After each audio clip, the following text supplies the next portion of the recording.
All right, so you're looking for a game to, steal all your free time, right? We've all been there. Yeah. Well, today's deep dive is diving headfirst into a list we found of 10 addictive games that will make you forget everything else. Oh, I've seen those lists. Right. Yeah. And trust me, this isn't just clickbait. We're gonna go deep on why these games hook us so hard. What makes them tick? What I think is so fascinating about this is how these games, they tap into our desire for not just escape, but like meaningful escape. It's not just about zoning out. It's about like stepping into worlds that resonate with something deeper. Exactly. And that's what gets me about the first one on this list, Red Dead Redemption 2. I bet when you think open world western, like you're picturing showdowns at high noon, right? But this game, it sucks you in with the quiet moments. Like remember cleaning your guns in the first Red Dead? Yeah, yeah. RDR2, it takes that to a whole other level. It does. It's that slow burn done right. And you're not just playing Arthur Morgan. You are him, caring for your horse, that whole sequence, crafting provisions. It all builds this incredible sense of immersion, which makes it like so much harder when you face those moral dilemmas the game kind of throws at you. Oh, absolutely. Man, remember that mission where you have to choose between like helping this struggling family or robbing them? Oh, yeah. Talk about a punch to the gut.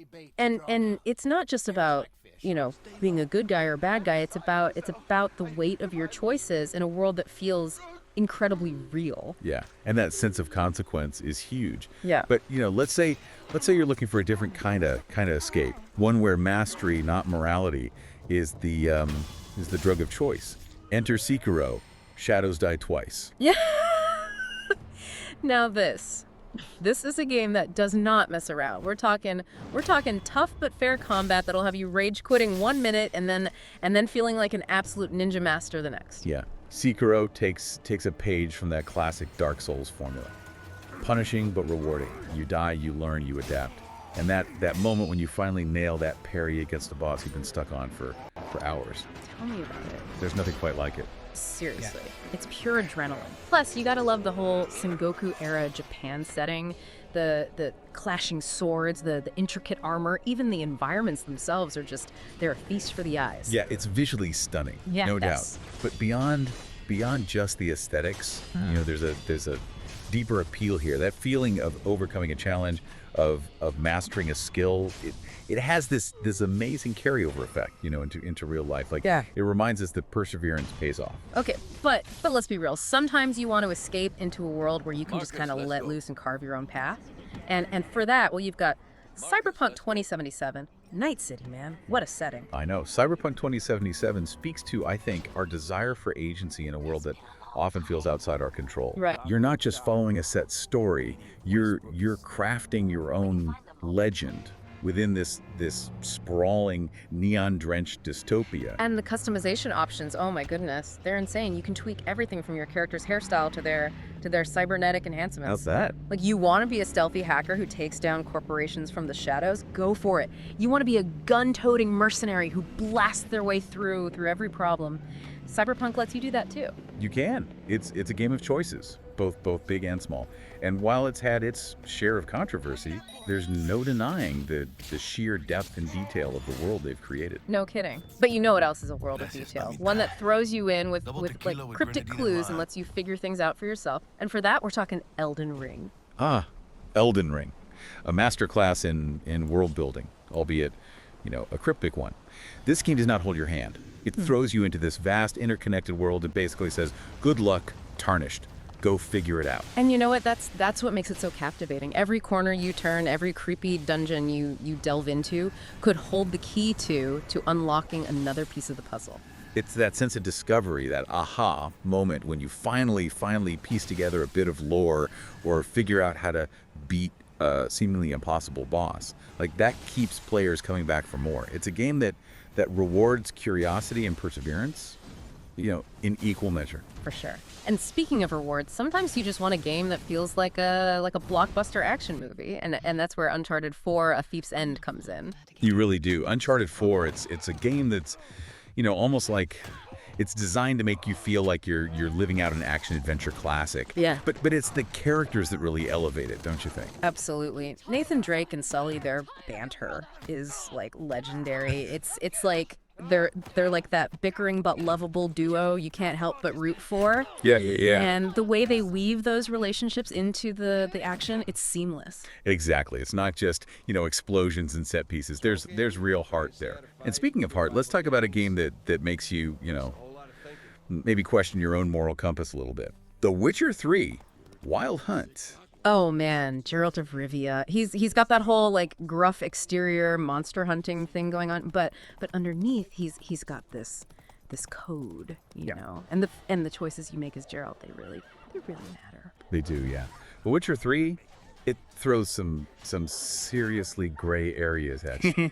It's not always clear what the right choice is. Sometimes, like even doing your best still has consequences. Yeah. You know? Like that time with the Baron, right? Trying to help him with his family, but everything is so messed up. Oh yeah. It sticks with you. Those kind of choices. It's not just a game. It's like morally ambiguous interactive fiction or something. That's a great way to put it, is engaging with ethical dilemmas in a way most games they wouldn't dare. But on a lighter note, let's talk about a game that's both like beautiful and brutal. Yeah. Rose of Tsushima. Oh yeah.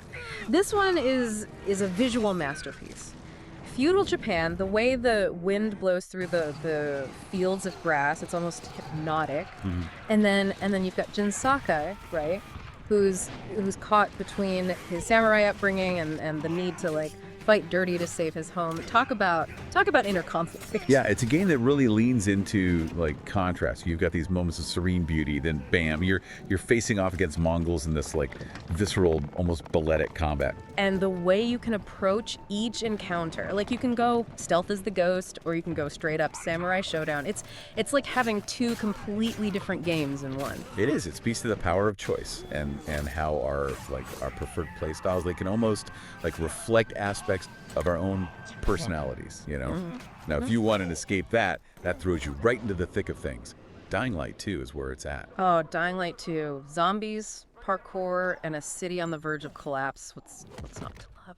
This game, it gets your heart pounding from the get-go. Especially at night. That's when Dying Light 2 goes from like tense to downright terrifying. Dude, those volatile... I still get nightmares, but there's this weird, like, thrill to it, too, you know? Knowing that one wrong move, one missed jump, and your zombie chow, it makes you feel so alive. Yeah, it's that risk-reward system working overtime. And for a completely different kind of stress relief, there's always Just Cause 3. Oh, yeah. If Dying Light 2 is about, like, barely surviving, Just Cause 3 is about saying screw it and blowing everything up. Exactly. It's like a sandbox filled with explosives, grappling hooks, and a wingsuit that would make a flying squirrel jealous. Just Cause 3 it's pure, unadulterated chaos. And you know what? It's a reminder that sometimes we just need to blow off some steam, even if it's virtual steam. And who knows? Maybe there's a bit of like catharsis in all that destruction. Right, maybe. But speaking of worlds gone wrong, let's wrap things up with Fallout 4. Post-apocalyptic settings, they always seem to like suck us in, don't they? They do. There's a strange allure to the post-apocalypse. You know, it's a chance to kind of confront our fears about the future, but also to imagine how we'd rebuild, how we'd survive. And at Fallout 4, you don't just survive, you thrive. You build settlements, you scavenge for resources, and you craft your own little slice of civilization out of the wasteland. It's oddly satisfying. It is. It taps into that fundamental human desire for creation, for order amidst chaos. Plus, who doesn't love building their dream home, even if it's made of scrap metal and guarded by turrets? Yeah, it's like playing house, but with raiders and radioactive scorpions running around. Right. Typical post-apocalyptic stuff. But you're right. There's something about that whole rebuilding thing that just it scratches a certain itch. It's more than just escapism at that point, isn't it? It's like wish fulfillment, but on a grand scale, right? Like these games. They let us indulge in these fantasies, conquer fears, explore parts of ourselves we might not even know we're there. Yeah. And they do it all while being like incredibly fun to play. Yeah, totally. Think about it, from the Wild West to like a cyberpunk dystopia. we've covered some serious ground here. Well, yeah. It's like each game offers a different lens through which we view the world and our place in it. And what I think is so fascinating is how these games, despite all their differences, they all tap into those core like human desires. The need for connection, for purpose, for a sense of control in a world that often just feels chaotic. That's so true. When you put it that way, it's no wonder we get like so sucked into these digital worlds. But here's the thing. We're not just like passive consumers here, right? We're active participants making choices that shape these experiences and in a way I think reflect back on ourselves. Exactly. Like think about what draws you to a game. Is it the story? Is it the challenge? The chance to like explore a world that's vastly different from your own? I don't know, but those preferences they reveal a lot about what we see, Yep. in our entertainment and maybe even in our lives. Yeah. That's a good point. So if you're out there listening, thinking about your next gaming, like deep dive. Don't just pick a game at random. Ask yourself what kind of escape am I craving? What kind of story do I want to tell? What world do I want to get lost in? Because the most addictive games, they aren't just about escaping reality. They're about like enriching it. They give us a new perspective, a fresh set of eyes with which to view our own world. Yeah. And who knows, you might just discover something amazing along the way. Couldn't have said it better myself. Well, that's it for this deep dive. We hope you've enjoyed exploring the world of addictive games with us. Until next time, happy gaming.